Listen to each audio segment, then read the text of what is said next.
You have to give credit to Palace and what they're building that fortress at Selhurst Park. There. It's tough enough when you go there once them fans get going, but you know when you get a Liverpool that come there, even back in the day, they're so excited about that. And as long as you've got a team that can compete with them, the Palace fans will be happy.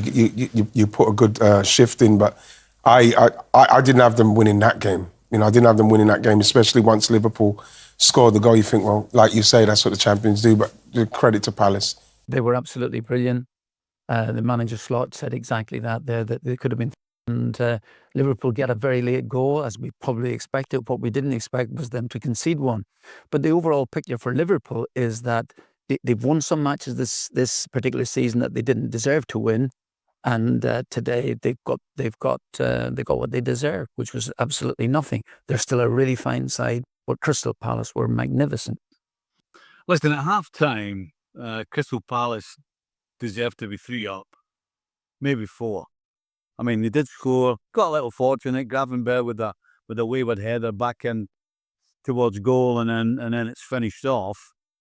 But I mean, at least 3 one-on-ones after that, Mateta and Alisson, and they couldn't add to that goal they got. I mean, as I said, so Liverpool, I guess, if you look at the big picture, can't complain because half-time they should have been done and dusted. However, complete and utter and total domination in the second half, throwing all kinds of forwards on, which, listen, when you're going to try and get back in the game, that's what you have to do, but sometimes it bites you back, and that's what happened right at the end. You know, you can question the referee. He added 6 minutes of injury time and blew the whistle in the 8th minute of injury time. These are the types of things that annoy you as a player and as a coach. So for Liverpool, it's on the first half performance, they don't deserve anything.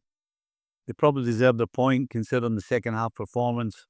But at the end of the day, if you want to win the Premier League title, you cannot go away from home and perform the way Liverpool did in the first half of the game. Well, I don't know whether it was tiredness. Right? I mean, they rested a fair few players in midweek in the Carabao Cup. They weren't their usual selves. They weren't their usual selves, but whether you can blame it on tiredness or anything, we are early in the season. I mean, I'd be hesitant to blame it on that. I mean, Canate in the first half didn't know what he was doing. I can't say that was because of rustiness or tiredness or anything else like that.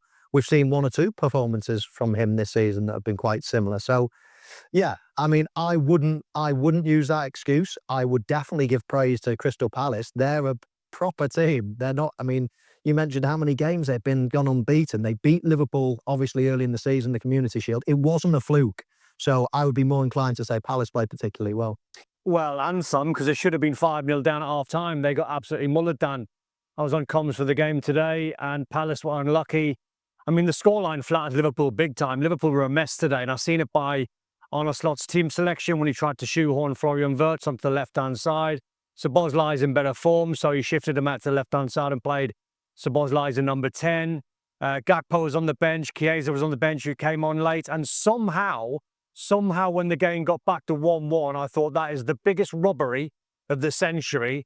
And then Craig talked about Kirkes. Honestly, when you see the goal back again in its truest form, the ball gets laid back or gets pinged back to Kirkes. It's on his right foot on the edge of the box. And he didn't back himself to use his right foot, his swinger, to try and clear the ball as far and get distance on his clearance as possible.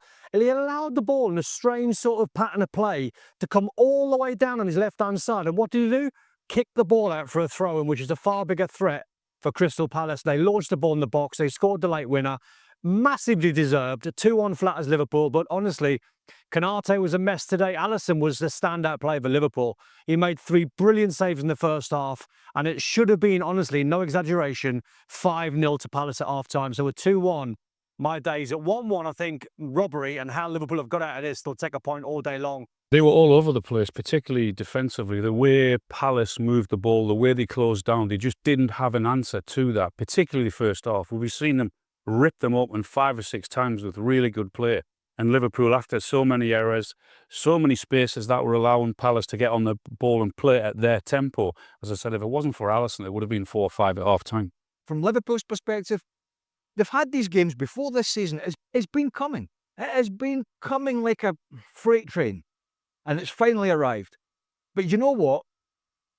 They've had these games where they could easily have lost them, but they didn't because they've outscored teams. And guess what? And this goes back to midweek and that balloon, Ekitike, and everybody laughing it off at the time. Ha ha ha. He's the most informed player. They're not defending very well. They're giving team lots of chances. So he was needed today. And spare me the Alexander-Isak. He's not match fit. Ekitike has been their biggest threat. From the Community Shield when he signed to this point in the season. And he sat at home because he couldn't engage his brain. And that's a big deal. People may say, that's a big deal. When you're not playing well, guess what? If you've got somebody that can pop a couple in and you nick another 3 points, that's all right till you figure it out. But he wasn't available and Liverpool got the just desserts. And, you know, we were talking at the start of the season, Dan, we thought, you know, and I was wrong. I thought it was just going to be seamless for them. Yeah. And I know they've had a good start. Yeah. They're top of the league. But tell me a game where they've played really well. And then for Liverpool, they have tightened up in certain games, but in a lot of the other games, they have looked like they're going to concede goals. They have looked like you can get at them. They've looked a little bit more loose, and they've conceded 2 goals in a few games. And if you concede 2 goals in games, there'll be moments where your front players don't basically do it for you. And Ekitike getting sent off in the Carabao, got a debate in the week about whether that was a bad one and whether he should be, you know, rollocked for it or whether he should be let off though because he was a young kid. I actually thought that's one that could cost you a little bit at the time. I just thought it was a silly one. And if he'd have been there on Saturday, he may have been able to get Liverpool over the line. So not blaming him, but things like that do make a difference. And Liverpool, like you say, they scored goals to get them out of trouble in moments this season, and it's not going to continue all the time. So yeah, there's something to think about for Liverpool. But you know, I like the way they play. You know, when I go and watch Liverpool play, it hurts me to think that they're exciting, the way in which they sort of approach the game. They take chances. They have loads of attacking options. They always look to score loads of goals and score more than the opposition, which sounds really basic, but they're not sort of sat back looking to pinch games. They're sat, you know, they're there really going punch for punch, throwing everything that they can. So, you know, I've got a lot of admiration for the way in which they do it, but you know, you will get caught out from time to time, but I think they're going to be in a hell of a race with Arsenal this year. On paper, there's no question that this Liverpool side is an outstanding team and arguably better than the one we saw last year. But for again, well, they're an outstanding squad at the moment. They're not an outstanding but team. again, apart from the one chance that, let's be honest, Florian Wirtz really should have done better with. Yeah. I can't think of anything that he did that stood out. Isaac had a chance where I thought he could have gone down in the box, but because he's not been playing, he's not been getting goals. I think he tries to stay on his feet to score himself. As a result, the chance just goes a begging. Outside of that, I can't think of anything he does. Mo Salah, we've had this conversation for many a year about Mo Salah. I'm not sure what he did for 90 minutes, but again, as we've done for the last 4 or 5 years, even when he does that, he pops up with a goal or two. And all of a sudden, this is a Liverpool team that looked decidedly average against Crystal Palace, who I thought was simply outstanding again on the day. Maybe this team clicks to a point, and all of a sudden, everything just comes right. But right now, just something just isn't. The pieces of the puzzle just aren't fitting as they should. Konate is starting to worry me a little bit. Him and Van Dijk have been a good partnership and have done really well together, but his individual errors at this moment in time, it's just making the back line look a little bit nervy. You know, Liverpool are always good in defence. Van Dijk, he always marshals the back line, but they give Palace too many opportunities for no actual reason. It was just being sloppy, and that's so unlike Liverpool. They had more than 70% possession. Liverpool did. And yet in the expected goals, whatever you may think of that stat, Crystal Palace's number was higher than that of Liverpool's. Yeah. So without having the ball, they seem to have been more dangerous.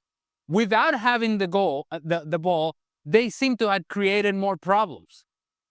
And that speaks to something that I think has been an issue for Liverpool from the very beginning of the season. This team, while they may have a lot of names that offensively are impressive, they lack balance and they lack strength in areas in which you need to be strong in order to win a league title. Now, we keep saying they're going to get better. They're going to get better. And all of that rhetoric was acceptable so long as the team was perfect. But now that the team is not perfect, we go back to, wait a minute. You haven't gotten better. You're not taking a step forward. Games keep coming and going, and we're still seeing the same things. So Arne Slot, you can focus on Jeremy Frimpong or one specific situation, but that's ignoring a much bigger picture and a much broader issue for this club right now. Could have been out of sight half time, it really could. And Arne Slot has been honest there. There's no way of covering up. They were well below par first half. Liverpool, Alisson, they had to thank at half time. It was only 1-0, and yeah, it was a brilliant performance for Palace. But then Chiesa gets the late sort of, we thought, equaliser, 83rd, 84th minute, whatever it was, and you think, they've played terrible. That's what champions do. They get a late equaliser. They get something from Selhurst Park. But it's a weekend of late goals, isn't it?